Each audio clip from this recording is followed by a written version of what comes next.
Hi, my name's Doug Record. I'm the Secretary of Bega, Tathra Safe Ride, and it's crunch time for our plans of getting stage 2 of the project from Callaroo to Bega completed. On May 31st, Council released the Callaroo to Bega Shared Path Feasibility Study, and there's a council meeting at 2 p.m. on July the 20th where councillors will vote on 9 recommendations by council staff.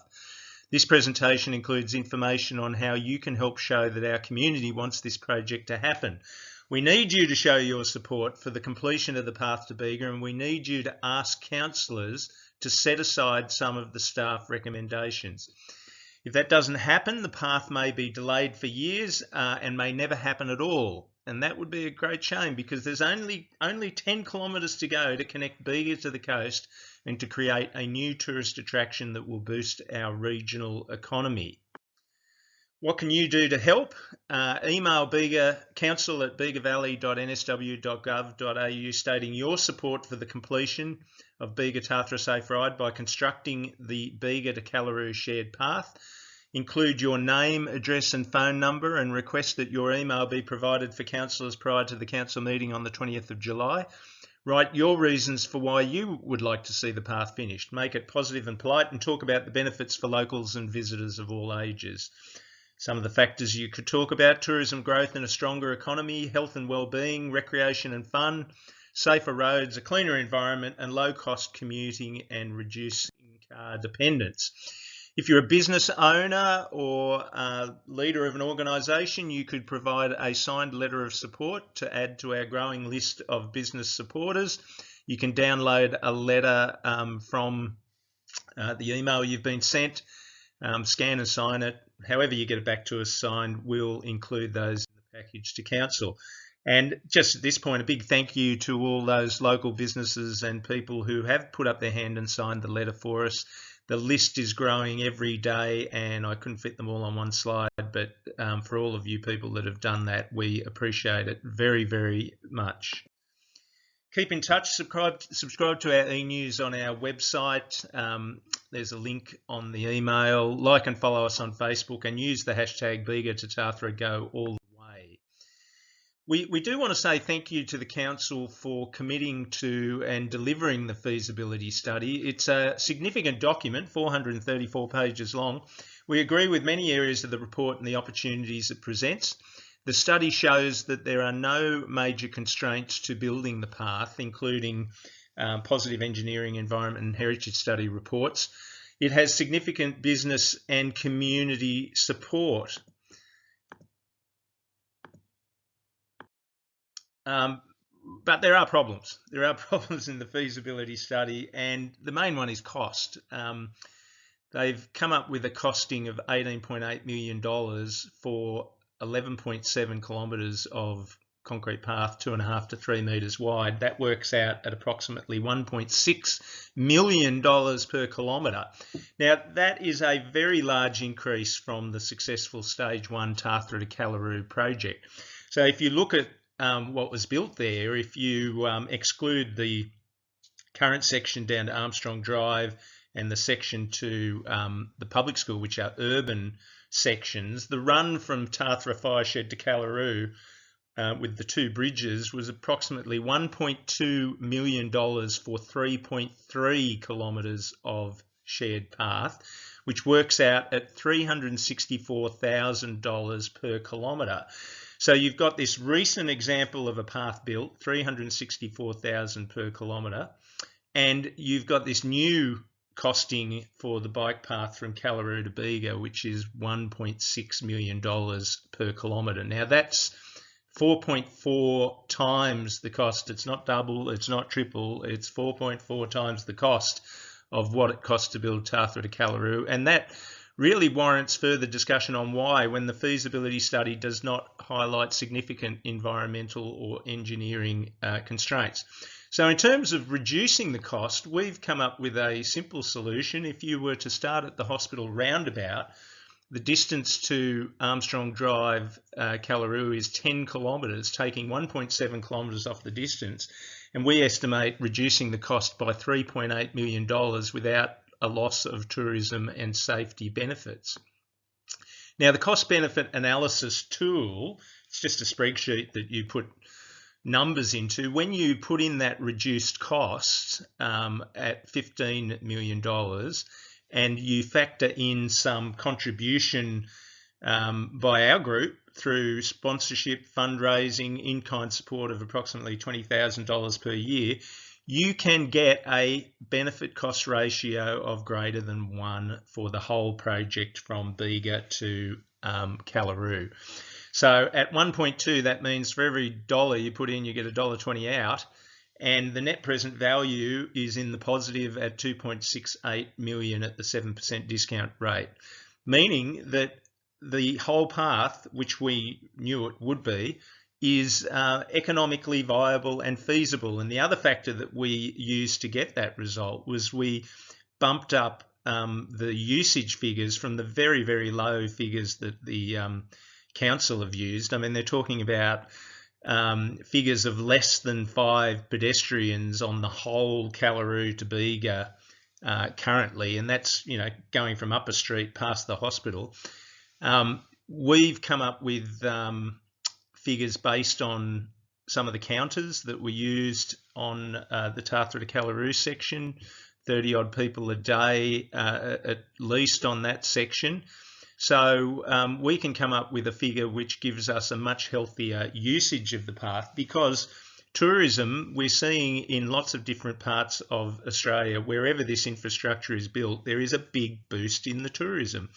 And the cost-benefit analysis used a figure of a 0.25% net increase in visitation.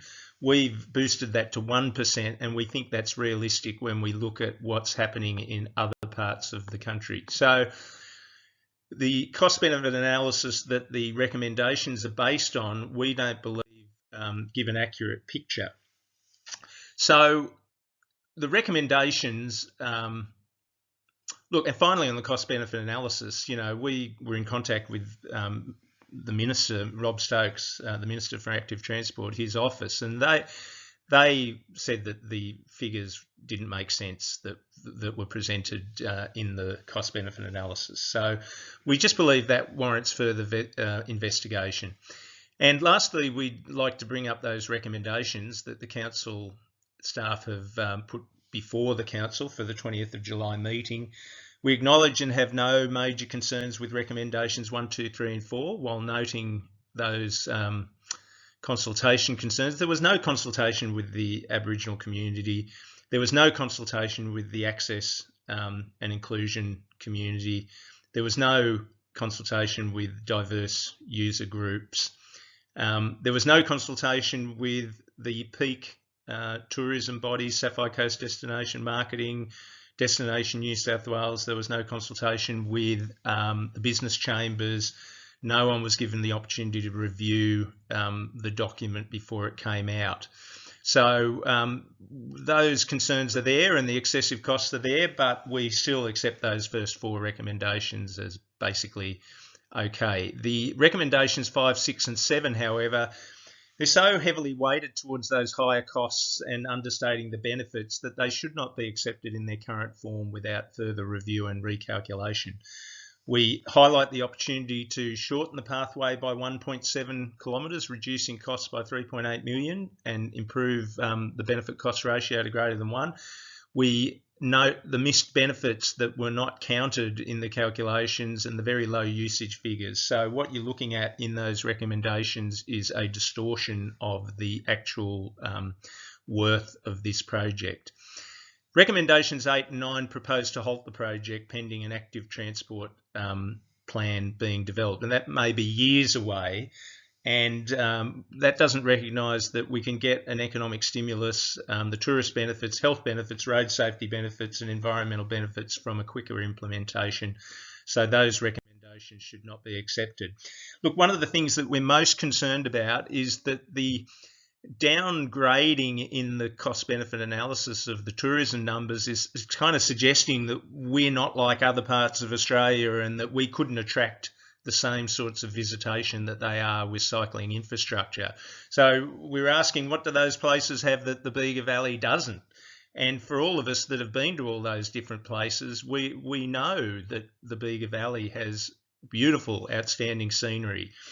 Outstanding destinations at either end, especially Tathra Beach, Tathra Hotel, Tathra Wharf, just a sensational place to ride to.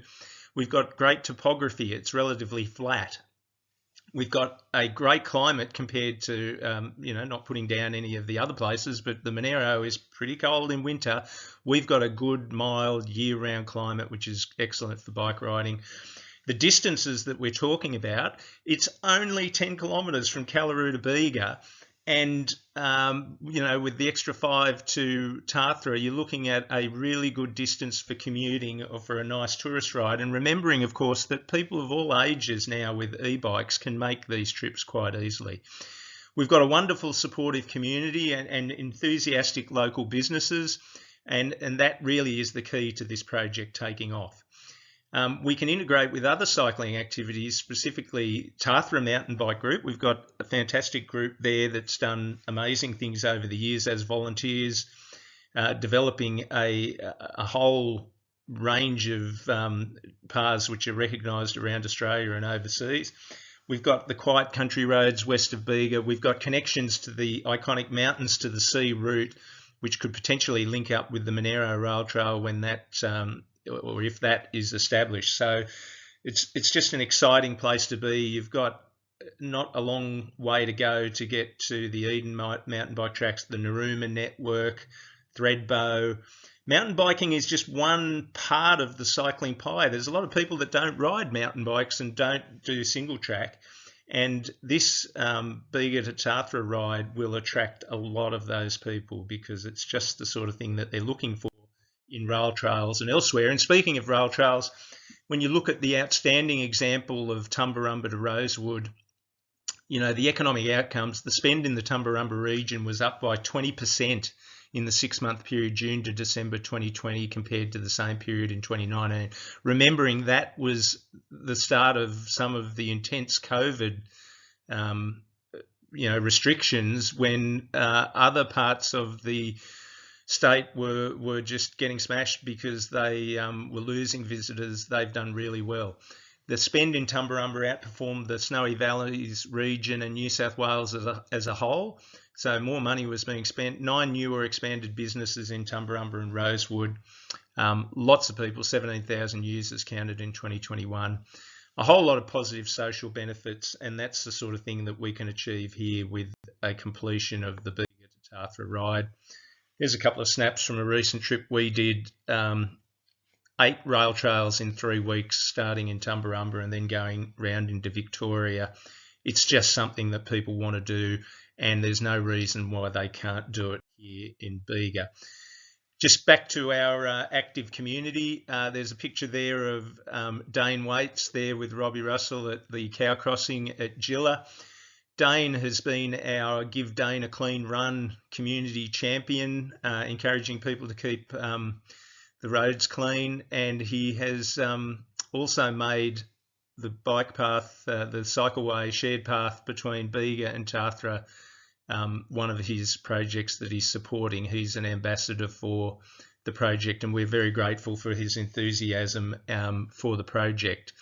So we've got an active community. Thank you for your time. That's what it's all about. If you can go back to those email links in your in the email that you've sent, how you can support us, those letters, emails, really got to get on the front foot and do some more to let people know that this is a project that we want to happen. Thank you very much for listening.